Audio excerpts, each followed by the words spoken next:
à tous, le jazz et le polar, c'est une vieille histoire d'amour, c'est un vieux mariage de déraison, on pourrait dire, et c'est ce que nous montre une fois de plus l'auteur Grégoire Lacroix, qui est lui-même musicien de jazz, il joue de la guitare très très bien, et il est auteur de polar bien entendu. Il vient de sortir aux éditions Flamand Noir, un polar qui s'intitule Jazz Band Heroes 07, allusion plus qu'évidente à James Bond 007, sauf que son James Bond il tiendrait plutôt du Belmondo dans Le Magnifique ou encore de Jean Dujardin dans OSS 117, vous vous souvenez, Le Caire, Nid d'espion. Côté dialogue, on se balade entre Audiard, Pierre Dac, Antoine Blondin, Frédéric Dard, pour ne citer que cela. Et le ton est donné dès la 4e de couverture. On peut y lire « Nous autres, les surdoués », c'est comme ça qu'il s'appelle lui-même d'ailleurs, surdoué en toute modestie, sommes des guerriers redoutables lorsque les cibles sont clairement désignées. Et elles le sont. Les sectes et mafias de toute nature. Cette lutte est ma seule raison de vivre, que dis-je, de survivre. Mon arsenal, mon étonnante super efficience mentale, la précision diabolique de mes tirs, mon imparable pouvoir de séduction. 3 atouts sublimés par mon talent reconnu de guitariste. Mon adjoint Basile Duglandier souffre un peu de l'ombre que je lui porte, mais je le rassure en lui disant en toute modestie que l'ombre d'un génie c'est encore du soleil. Nous formons donc à nous deux une équipe d'une stupéfiante efficacité, comme le prouvent les 2 incroyables enquêtes que je relate dans ce livre. Dans la première enquête, et je ne parlerai que de celle-là, c'est le professeur d'ozone qui est enlevé. Le professeur d'ozone, vous savez, c'est l'inventeur de la fameuse couche du même nom.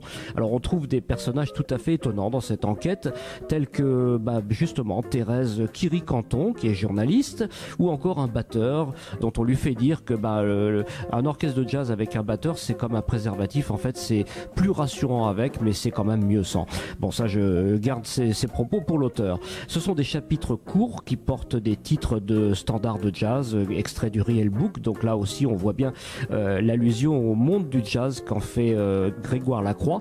Il y a même des musiciens de jazz qui sont nommés directement, comme le pianiste Ahmed Gulbé, ou des lieux de jazz comme le fameux restaurant chez Françoise. Pour le reste, eh bien, c'est une succession de bons mots et d'aphorismes, puisque Grégoire Lacroix, justement, est connu pour ses célèbres euphorismes. C'est un néologisme qu'il a créé pour désigner ces aphorismes euphorisants. Alors au fil des pages, on peut lire des choses du genre pourquoi faire les choses à moitié quand le quart suffit, ou encore le dernier d'une course arrive quand même avant le premier de la course suivante. Allez, encore 2 petits pour la route. Tout est relatif et encore. Je ne crois pas en Dieu, mais j'ai bien peur que ce soit réciproque. Voilà, ce genre de mots qui ponctuent le texte. On se marre du début à la fin, c'est vraiment croustillant.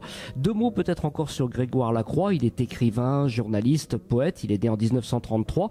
Il est aussi auteur de chansons et membre de l'Académie Alphonse Allais. Voilà, on comprend mieux. Et je l'ai dit tout à l'heure, donc on lui doit ces fameux euphorismes qui sont vraiment des recueils de bons mots absolument savoureux. Voilà, à l'arrivée, on a 288 pages de pur bonheur et c'est publié donc aux éditions Flamand Noir. Ça sort le 1er mars 2016, donc c'est sorti. Vous pouvez vous précipiter en librairie pour vous le procurer. Bonne lecture les amis, à bientôt.